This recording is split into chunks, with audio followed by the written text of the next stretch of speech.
Hi guys, we're here again with another pre-release update. This one is the Theros block pre-release. So I did okay, I guess. I went 2-2. My prize pack was a chain to rock, so I guess it wasn't that bad.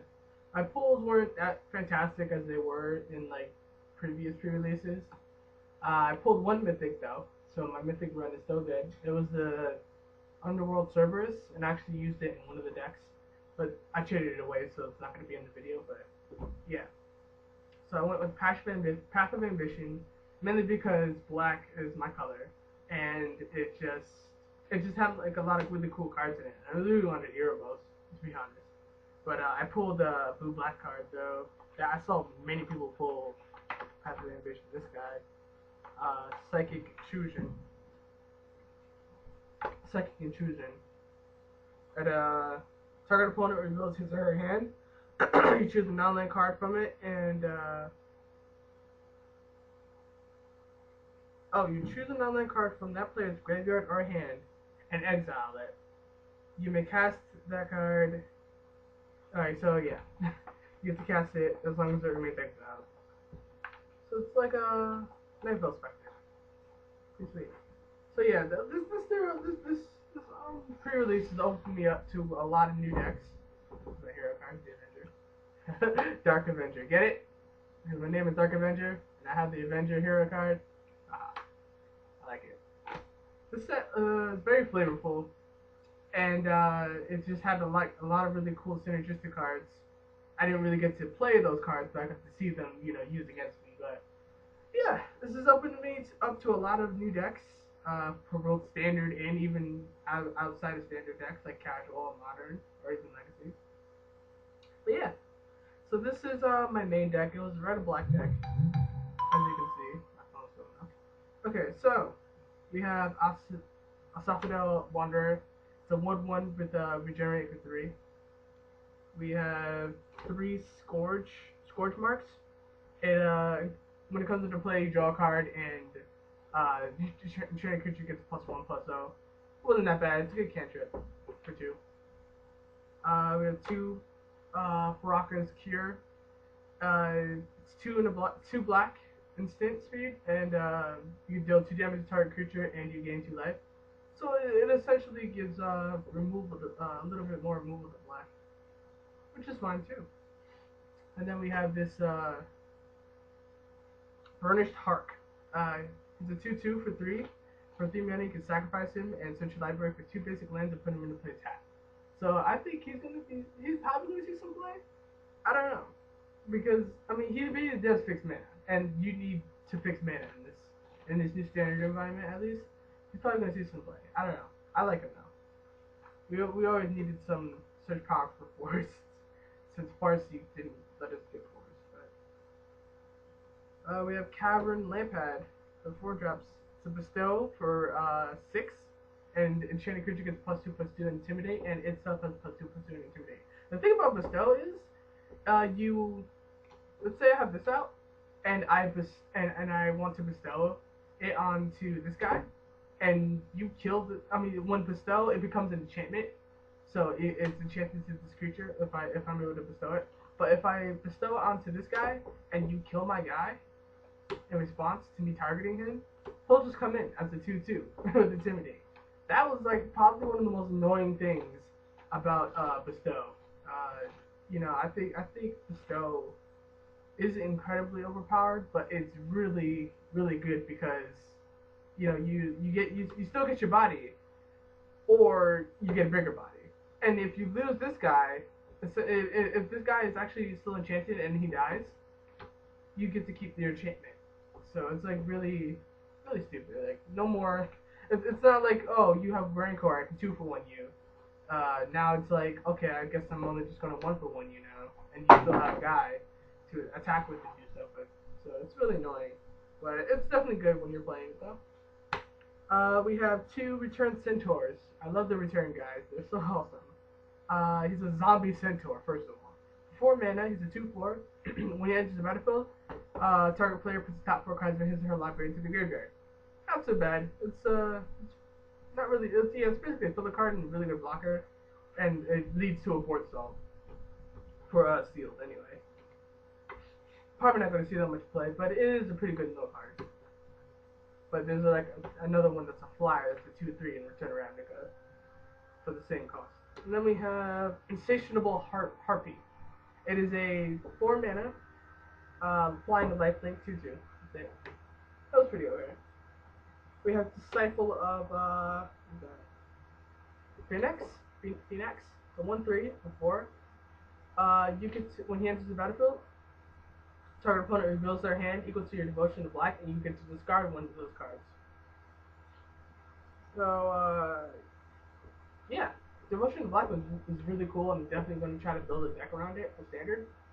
Uh, this guy's actually really good too because he's like not really a thought seize, but he's like a thought seize almost. You know, you're getting rid of something from the hand. You know, you're still setting the back a little bit, even if they get rid of land. If you only have like, I mean, either way, you're gonna get 2 cards from them to reveal, and you're gonna get one of those. So even if it's a land, you're still setting the back. Like, he's pretty sweet. And then we have March of the Return. This card just reveal, you just get 2 creature cards back from your graveyard. It's just recursion for the deck. 5 drops. We have 2 Gray Merchant Esophagus. This card I'm really excited about to play in standard because you know, he's the new Thragtusk, quote unquote. Don't quote me on that. But you know, maybe we might lead to more people playing black. I like him a lot because he could just like drain you for a lot. And I like that the abilities are enter the battlefield abilities. So with other cards that I mean, even though Flicker's gone, I mean, Flicker would have been amazing. Cloud Shift, 4 of them in this deck. You know, just splash white for a couple of Flicker cards. But yeah, Game Merchant of the Esophagus is pretty cool. You can drain people for a lot of life, and you gain that life back. So it's pretty sweet. A card is why I like it with the enter the battle abilities is this guy. Returned from rescue from the underworld. As additional cost to sacrifice it, you sacrifice a creature, and then you choose a creature from your graveyard and put it onto the battlefield at the beginning of your next end step. You return the sacrifice card and a card that you picked from your graveyard back. So I do like these two. This guy's on my graveyard, and this guy's on my field, and then I play this card. Go. And then I play this card, and then I sacrifice this guy. I choose him. They come back.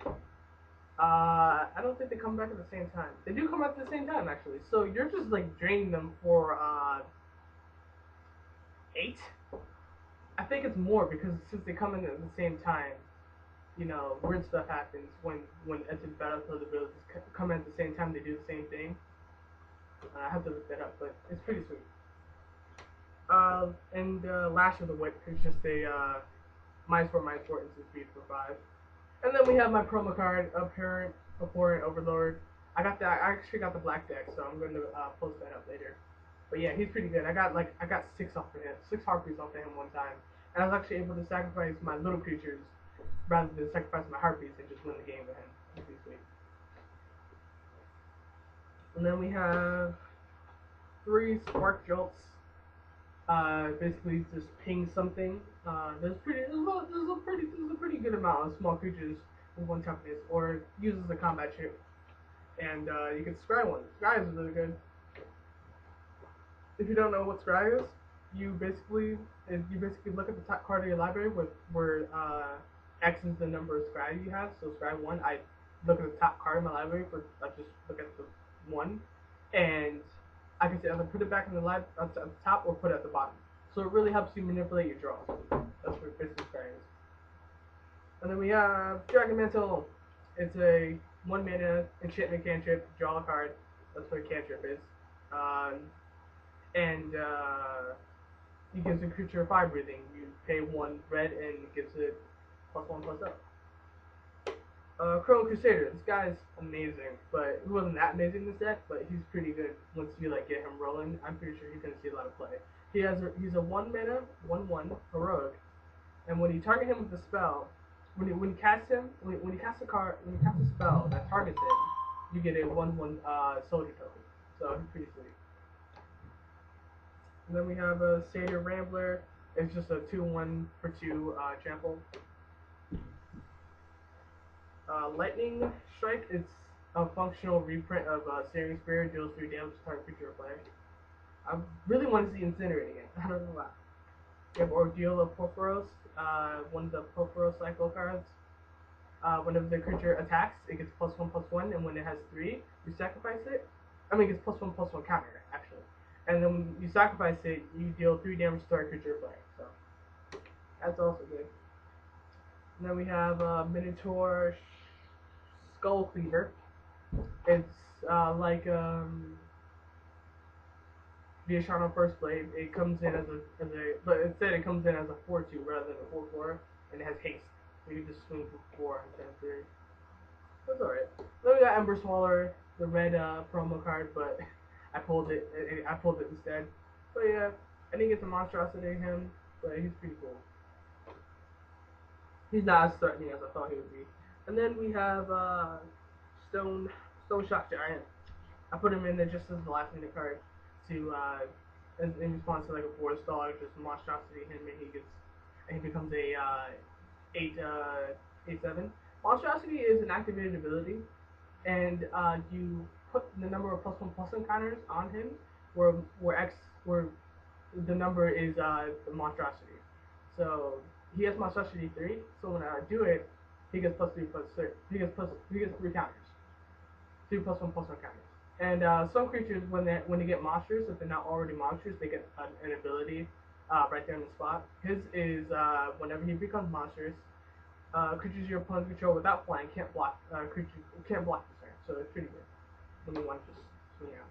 And then we have 1, 2, 3, 4, 5, 6, 7, 8 swamps and 1, 2, 3, 4, 9 mountains. I don't know why I had 9 mountains. But yeah, and then I had a card called Underworld Cerberus. It's a 5-mana 6/6. It can't be blocked except by 3 more creatures. Cards in all graveyards. No, cards in your opponent's graveyard can't be targeted spells or abilities. And when he dies, he gets exiled, and each player puts the creature cards from their graveyard back in their hand. So he basically uses your hand, but you're not really going to use that ability that often because you just won the game right there and sealed with him. He's a 6/6 that can't be blocked by anything really. Alright, and then my side deck. I always like making a side deck. It was a blue-green deck, and I basically put all the green cards and all the blue cards together. So we had Traveler's Amulet for mana fixing. It's you sacrifice it, it's search for land. Triton Tactics. Up to 2 target creatures you control get +0/+3. You untap them, and then when creatures deal damage to them, they don't untap. So it's pretty good for her. It's good for heroic. Aquarius Form. This card definitely going to see play in Hexproof decks in standard. Enchanted creature gets it can't be blocked, and then whenever it attacks, you scry 1. It's freaking insane. It's like we lost. They lost Invisible Stalker and gained a really good enchantment. Even though it had Hexproof. Lost in the Labyrinth. Target creature gets -3/-0 and scry 1. Voyage's End, return target creature to the hand, scry 1. Yeah, blue had a lot of scry cards. Ordeal of Thassa, it's the same thing as the Ordeal of Porphyros. It gets +1/+1 counter whenever it attacks, and then when it has 3, you sacrifice it, draw 2 cards. Nimbus Naiad is a bestow creature for 5. The Tyranny creature gets +2/+2 with land for 3 mana. Pretty sweet. We pulled 3 Grip Tides. Puts our creature on top of its owner's library.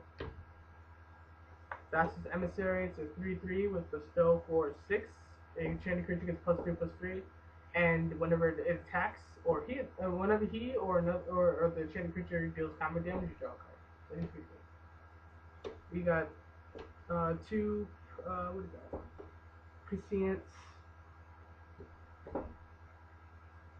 Okay, Prescience, Priest something Chimera, and whenever you cast an instant sorcery spell, you scry 1 into 3, 4, 5.